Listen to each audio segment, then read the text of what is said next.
तो अब हम लोग क्या पढ़ेंगे, रदरफोर्ड का अल्फा स्कैटरिंग एक्सपेरिमेंट। यह क्या है, परमाणु मॉडल से संबंधित। उस समय क्या हो रहे थे, परमाणु के विषय में जानकारी प्राप्त करने के लिए बहुत सारे एक्सपेरिमेंट हो रहे थे, प्रायोगिक कार्य किए जा रहे थे। और इन 1911 कौन आए, रदरफोर्ड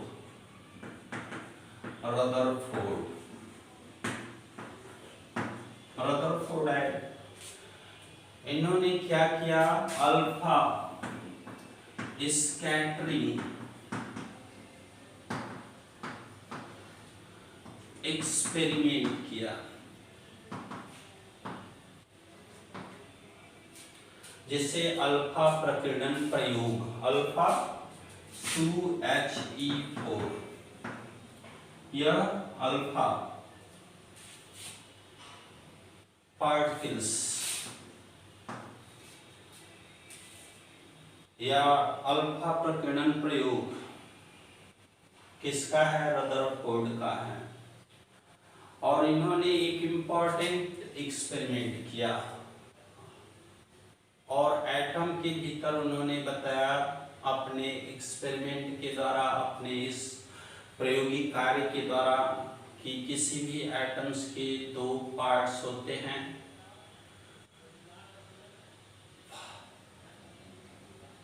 पहला उन्होंने न्यूक्लियस बोला और दूसरा ऑर्बिट बोला। न्यूक्लियस उन्होंने बताया कि यह क्या होता है, धनात्मक भाग है। किसी भी परमाणु का जो धनावेशित भाग है और परमाणु के मध्य में स्थित है, उसे उन्होंने क्या बोला, न्यूक्लियस बोला। और उसकी चारों तरफ इलेक्ट्रॉन क्या होते हैं, चक्रण करते हैं, और उसको उन्होंने क्या बोला, ऑर्बिट बोला। तो न्यूक्लियस की खोज का श्रेय रदरफोर्ड के द्वारा रदरफोर्ड को जाता है। एटॉमिक मॉडल का यह बहुत ही इंपॉर्टेंट एक्सपेरिमेंट रहा, जिसमें इन्होंने क्या किया, अपना कुछ परीक्षण किया और उसका ऑब्जर्वेशंस किया और उसका रिजल्ट फाइंड किया। तो आज हम लोग उसके भी विषय में पढ़ेंगे, ठीक।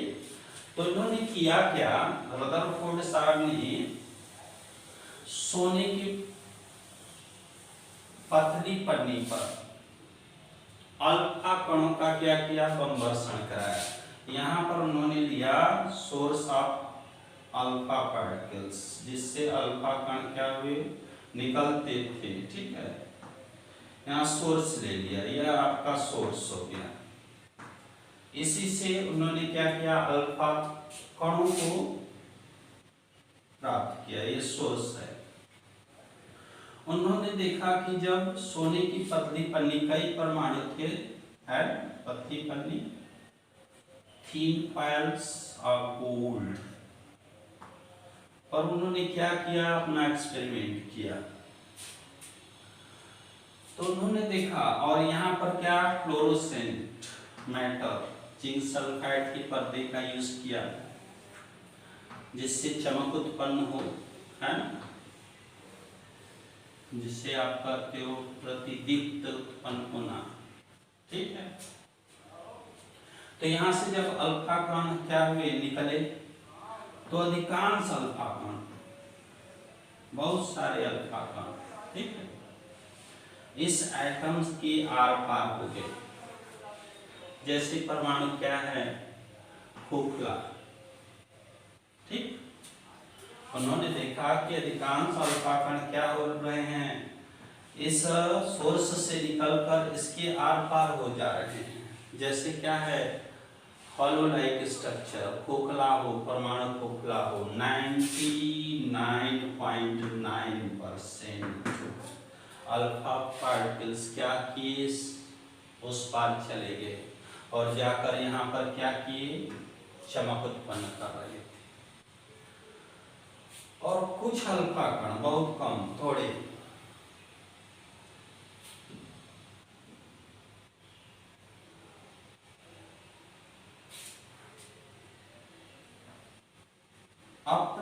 मार्ग से क्या हुए, विचलित हो गए, जैसे वे किसी ठोस वस्तु के संपर्क में आए हों।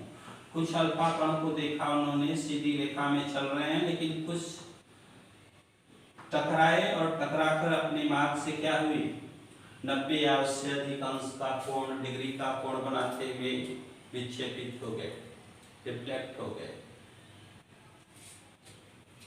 ठीक है, अधिकांश तो अल्फा कण क्या कर रहे हैं, सीधी रेखा में चले जा रहे हैं, सीधी रेखा में निकल जा रहे हैं। कुछ अल्फा कण क्या हुए, अपने मार्ग से रिफ्लेक्टेड हुए, विचलित हुए, 90 या उससे अधिक एंगल का, डिग्री का एंगल बनाते हुए। और कुछ अल्फा कण, बहुत थोड़े अल्फा कण, 20,000 में 1-2 क्या हुए, अपने प्रारंभिक स्थिति में पुनः वापस लौट आए, रिटर्न हो गए, इधर से गए और इधर से वापस आ गए, जैसे वे किसी ठोस वस्तु से टकराए हो। तो ये उन्होंने क्या किया, एक्सपेरिमेंट किया। उन्होंने क्या किया, सोर्स लिया जिससे कि क्या होता है, अल्फा पार्टिकल्स निकलते हों, और उन्होंने उसको थीन गोल्ड फाइल पर क्या किया, बम्बार्डिंग करा दिया उसका। पीछे उन्होंने फ्लोरोसेंट पेपर का यूज किया, पर्दे का यूज किया, और देखा कि अधिकांश अल्फा कण क्या हो जा रहे हैं, जो उसके एटम्स हैं, कई एटम्स होंगे उसमें, उसके आर पार निकल जा रहे हैं। जैसे वो एटम्स का स्ट्रक्चर कैसा है, हालो, खोखला है, उसमें थोड़े बहुत थोड़े बताया हमने, अधिकांश आर पार चले जा रहे हैं, कुछ अपने मार्ग से विचलित हो जा रहे थे, जैसे वह किसी ठोस वस्तु के संपर्क में आए हों, सीधे चल रहे हैं, कोई ठोस वस्तु आया उससे टच कर गए, थोड़ा विचलित, डिफ्लेक्टेड हो गए अपने मार्ग से। और कुछ रिटर्न हुआ है, इधर से गए, इधर से जा रहे हैं, किसी चीज से टकराए और फिर रिटर्न हो लिए, ऐसे गए ऐसे आगे वापस अपनी प्रारंभिक स्थिति में। तो ये हो गया एक्सपेरिमेंट वर्क। अब उन्होंने क्या किया, ऑब्जर्वेशन किया। क्या ऑब्जर्वेशन, अधिकांश अल्फा कण क्या हो रहे हैं, बाहर निकल जा रहे हैं, और कुछ अल्फा कण क्या हो रहे हैं, अपने मार्ग से विचलित हो जा रहे हैं, कुछ अल्फा कण क्या हो रहे हैं, पुनः अपनी प्रारंभिक स्थिति में वापस लौट आ रहे हैं। इस बेसिस पर उन्होंने क्या बोला कि परमाणु के मध्य का वह धनावेशित भाग, परमाणु के मध्य में धनावेशित पार्ट है, जहां परमाणु का समस्त द्रव्यमान निहित या केंद्रित होता है, उसे उन्होंने न्यूक्लियस कहा, नाभिक कहा। परमाणु का नाभिक है, या सेंटर जो है नाभिक है, क्योंकि अल्फा भी तो 2He4 है, 2He4 हीलियम का जो परमाणु है उसके भार के बराबर क्या होता है, अल्फा कण का भार होता है ना। तो उससे यदि यह टकरा के वापस आ रहा है तो फिर इसमें क्या है, मास इसका अच्छा खासा मास है, जिससे वह टकरा के पुनः वापस आ जा रहा है। तो इन्होंने कहा कि परमाणु के मध्य का वह धनावेशित भाग, जहां परमाणु का समस्त भार निहित या केंद्रित रहता है, उसे नाभिक कहते हैं, न्यूक्लियस कहते हैं। ऑब्जर्वेशन किया उन्होंने कि देखा, और नाभिक के चारों ओर का वह 3 डायमेंशनल एरिया, जहां इलेक्ट्रॉन के पाए जाने की अधिकाधिक संभावना होती है, उसे उन्होंने क्या बोल दिया, कक्षक, ऑर्बिट बोल दिया। Maximum probability of finding electron known as orbit. और वह सेंटर जहां परमाणु का क्या है, समस्त मास, संपूर्ण मास निहित या केंद्रित है, उसको उन्होंने न्यूक्लियस कहा। और न्यूक्लियस की खोज का श्रेय किसे जाता है, रदरफोर्ड को जाता है। तो इस प्रकार से जो उन्होंने अपना एटॉमिक मॉडल दिया, इनके अनुसार यह जो एटम्स है, एटम के मध्य में क्या है, कोई पॉजिटिव पार्ट है, धनात्मक पार्ट्स है, और उसके चारों तरफ क्या होता है, ऑर्बिट होता है, जिसमें इलेक्ट्रॉन क्या होते हैं, रिवॉल्व मोशंस करते हैं। आप बताओ, यह इलेक्ट्रॉन है और इसको उन्होंने बताया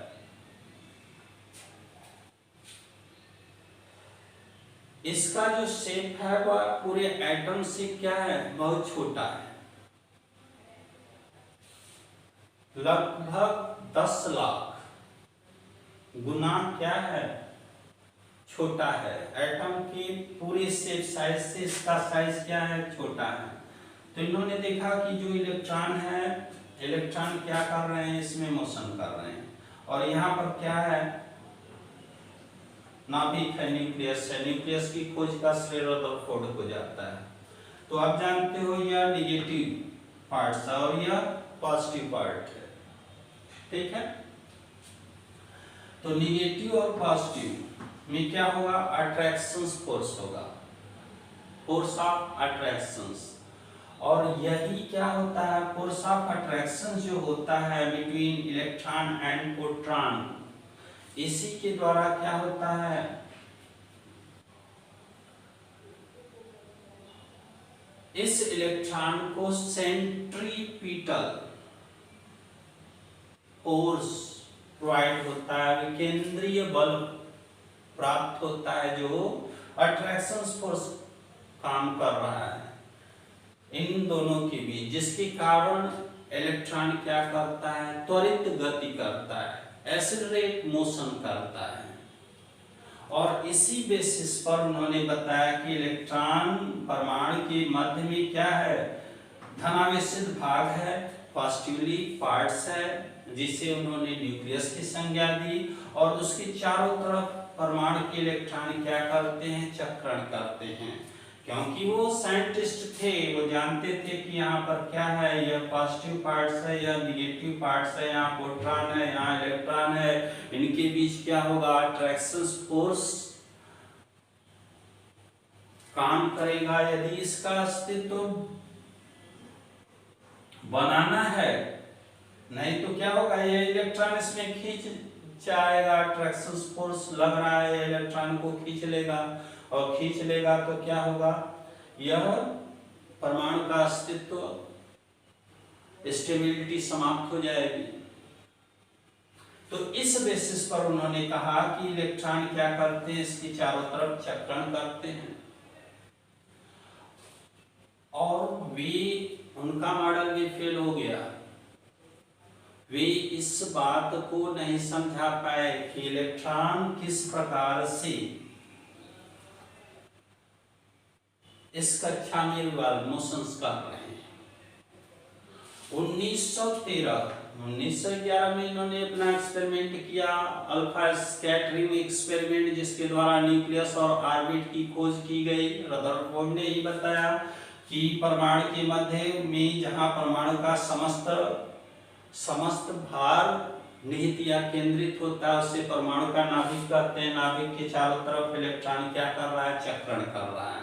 लेकिन यह इनका मॉडल वहां पर फेल हो गया। यह उस बात को नहीं क्लियर कर पाए कि आखिर इलेक्ट्रॉन घूम रहा है तो कैसे घूम रहा है, इसको उन्होंने नहीं बताया।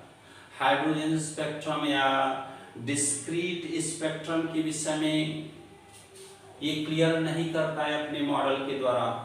तो 1913 ईस्वी में आए नील्स बोहर, इनका मॉडल भी पढ़ना है आप लोगों को।